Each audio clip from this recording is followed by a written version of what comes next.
السلام علیکم ناظرین، آج جو احادیث ہم آپ کی خدمت میں پیش کرنے جا رہے ہیں ان کا عنوان ہے اللہ تعالیٰ کو وحدہ لا شریک اور اس کی معرفت رکھنے والوں کا ثواب۔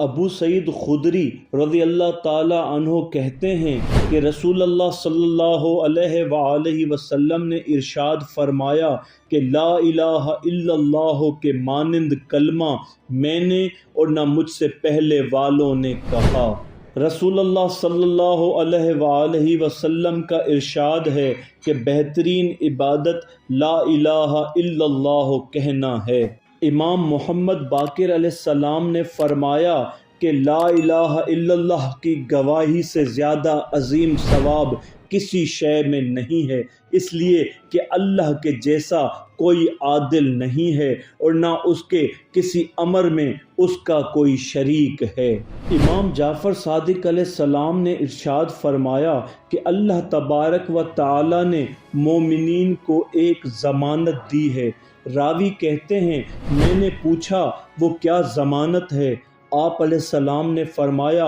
اس نے ان کے لیے اس امر کی ضمانت دی ہے کہ اگر اللہ تعالیٰ کی ربوبیت اور محمد صلی اللہ علیہ وآلہ وسلم کی نبوت اور علی علیہ السلام کی امامت کا اقرار کریں اور ان پر جو فرائض ہیں انہیں ادا کرتے رہیں تو وہ ان کو اپنے جوار رحمت میں جگہ عطا فرمائے گا۔ راوی کا بیان ہے کہ میں نے عرض کیا پھر تو یہ خدا کی قسم ایسا شرف و کرامت ہے کہ اولاد آدم کا کوئی شرف اس کے مشابہ نہیں ہے۔ راوی کا بیان ہے کہ پھر امام جعفر صادق علیہ السلام نے فرمایا پس تم لوگ تھوڑے پر عمل کرو اور زیادہ سے زیادہ فائدہ حاصل کرو۔ رسول اللہ صلی اللہ علیہ وآلہ وسلم نے ارشاد فرمایا جو شخص مر جائے اور اللہ کا کسی شے کو شریک نہ کرے، اس کے اعمال اچھے ہوں یا برے، وہ جنت میں داخل ہوگا۔ ابو بصیر نے امام جعفر صادق علیہ السلام سے قول خدا ہوا اہل التقوی و اہل المغفرہ کے متعلق سوال کیا تو آپ علیہ السلام نے ارشاد فرمایا کہ اللہ تبارک و تعالی فرماتا ہے کہ میں اس کا اہل اور لائق ہوں کہ مجھ سے ڈرا جائے اور میرا بندہ میرے ساتھ کسی دوسرے کو شریک نہ کرے، اور میں اس بات کا بھی اہل ہوں کہ اگر میرا بندہ میرے ساتھ کسی شے کو شریک نہ کرے تو میں اس کو جنت میں داخل کر دوں گا۔ نیز آپ علیہ السلام نے ارشاد فرمایا کہ اللہ تعالیٰ اپنی عزت و جلال کی قسم کھاتا ہے کہ وہ اپنی توحید والوں کو تا ابد آتش جہنم کا عذاب نہ دے گا۔ امام جعفر صادق علیہ السلام نے ارشاد فرمایا کہ اللہ تبارک و تعالی نے موحدین کے جسد پر آتش جہنم کو حرام کر دیا ہے۔ جابر بن عبداللہ انصاری سے روایت ہے کہ نبی اکرم صلی اللہ علیہ وآلہ وسلم نے فرمایا کہ جنت و جہنم میں داخلے کے دو طرح کے سبب ہیں۔ جو شخص لا الہ الا اللہ وحدہ لا شریک لہ کی شہادت دیتا ہوا مرے وہ جنت میں داخل ہوگا، اور جو شخص اللہ کے ساتھ کسی شے کو شریک گردانتا ہوا مرے وہ جہنم میں داخل ہوگا۔ انس روایت کرتے ہیں کہ نبی اکرم صلی اللہ علیہ وآلہ وسلم نے فرمایا کہ جو شخص لا الہ الا اللہ کہنے سے انکار کرے وہ پورا لڑاکا اور سرکش ہے۔ امام محمد باقر علیہ السلام نے فرمایا کہ ایک مرتبہ حضرت جبرائیل رسول اللہ صلی اللہ علیہ وآلہ وسلم کی خدمت میں آئے اور عرض کیا کہ اے محمد صلی اللہ علیہ وآلہ وسلم، آپ کی امت میں سے جو شخص لا الہ الا اللہ وحدہ کہے اس کے لیے مکتوبہ ہے۔ حضرت علی علیہ السلام نے فرمایا کہ جب بھی کوئی بندہ مسلم لا الہ الا اللہ کہتا ہے تو اس کا یہ کلمہ ہر چھت کو چیرتا ہوا اوپر کی طرف جاتا ہے، اور جب بھی کوئی اس بندہ مسلم کی بدی ادھر سے گزرتی ہے تو وہ اس کو محو کرتا جاتا ہے، یہاں تک کہ وہ اپنے مثل نیکیوں سے مل کر ٹھہر جاتا ہے۔ امام جعفر صادق علیہ السلام نے فرمایا کہ لا الہ الا اللہ کہنا جنت کی قیمت ہے۔ ابن عباس سے مروی ہے کہ نبی اکرم صلی اللہ علیہ وآلہ وسلم نے ارشاد فرمایا، تمام کلاموں میں ایک کلام بھی ایسا نہیں جو اللہ تعالیٰ کے نزدیک لا الہ الا اللہ کہنے سے زیادہ پسندیدہ ہو، اور جو کوئی بندہ لا الہ الا اللہ کہتا ہے اس کی آواز پھیلنے سے ختم ہونے تک اس کے گناہ جھڑ کر اس کے قدموں کے نیچے آ جاتے ہیں، جس طرح درختوں کے پتے جھڑ کر نیچے گر جاتے ہیں۔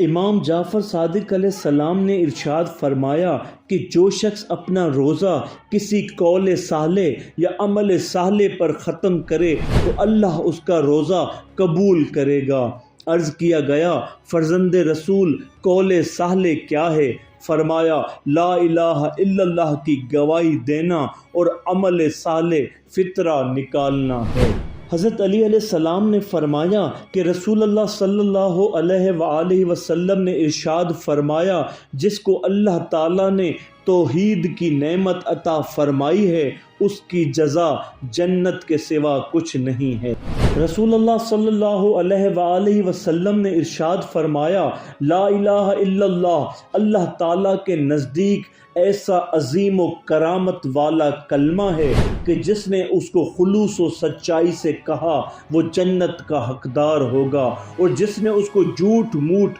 زبان پر جاری کیا اس کا مال اور اس کا خون محفوظ رہا، مگر اس کی بازگشت جہنم ہوگی۔ رسول اللہ صلی اللہ علیہ وآلہ وسلم نے ارشاد فرمایا، جو شخص دن اور رات میں ایک ساتھ بھی لا الہ الا اللہ کہے گا اس کے نامہ اعمال میں جتنے گناہ ہوں گے وہ سب مٹا دیے جائیں گے۔ رسول اللہ صلی اللہ علیہ وآلہ وسلم نے ارشاد فرمایا، اللہ تعالیٰ کا ایک ستون سرخ یاقوت کا ہے جس کا اوپری سرا عرش کے تخت ہے، نچلا سرا زمین کے سب سے نچلے 7ویں طبقے میں جو مچھلی ہے اس کی پشت پر ہے۔ جب کوئی بندہ لا الہ الا اللہ کہتا ہے تو عرش وجد میں آ کر جھومنے لگتا ہے، اور وہ ستون اور وہ مچھلی بھی ہلنے لگتی ہے، تو اللہ تعالیٰ فرماتا ہے، اے میرے عرش ساکن ہو جا، تو عرش کہتا ہے کہ ساکن ہو جاؤں جبکہ ابھی تو نے اس کہنے والے کو بخشا ہی نہیں، تو اللہ تعالیٰ فرماتا ہے، اچھا اے میرے آسمانوں کے ساکنین، تم سب گواہ رہنا کہ میں نے اس کہنے والے کو بخش دیا۔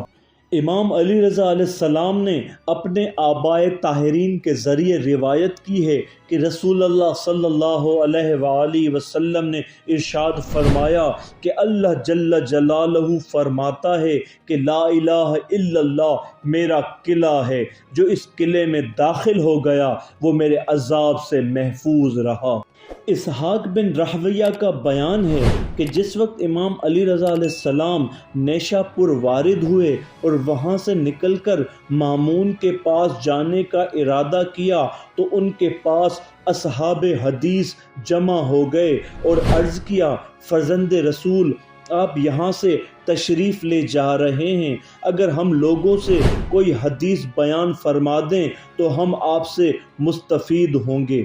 اس وقت آن جناب عماری میں بیٹھ چکے تھے، چنانچہ آپ نے عماری سے سر نکالا اور فرمایا کہ میں نے اپنے پدر بزرگوار امام موسیٰ کاظم علیہ السلام کو فرماتے ہوئے سنا۔ وہ فرماتے تھے کہ میں نے اپنے پدر بزرگوار امام جعفر صادق علیہ السلام کو فرماتے ہوئے سنا۔ وہ فرماتے تھے کہ میں نے اپنے پدر بزرگوار امام محمد باقر علیہ السلام کو فرماتے ہوئے سنا۔ وہ فرماتے تھے کہ میں نے اپنے پدر بزرگوار علی بن الحسین علیہ السلام کو فرماتے ہوئے سنا۔ وہ فرماتے تھے کہ میں نے اپنے پدر بزرگوار حسین ابن علی ابن ابی طالب علیہ السلام کو فرماتے ہوئے سنا۔ وہ فرماتے تھے کہ میں نے اپنے پدر بزرگوار امیر المومنین علی ابن ابی طالب علیہ السلام کو فرماتے ہوئے سنا۔ وہ فرماتے تھے کہ میں نے رسول اللہ صلی اللہ علیہ وآلہ وسلم کو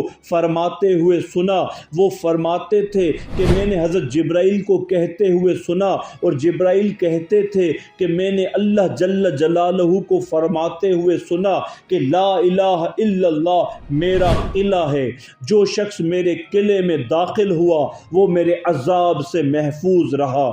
راوی کا بیان ہے کہ جب آن جناب کی سواری آگے بڑھی تو آپ نے ہم لوگوں کو پکار کر کہا، یہ کلمہ شروط کے ساتھ ہے اور میں بھی ان شروط میں سے ایک ہوں۔ شیخ صدوق علیہ رحمہ فرماتے ہیں کہ ان شروط سے امام علی رضا علیہ السلام کے متعلق اقرار کہ وہ بھی بندوں پر اللہ کی طرف سے امام ہیں جن کی اطاعت بندوں پر فرض ہے۔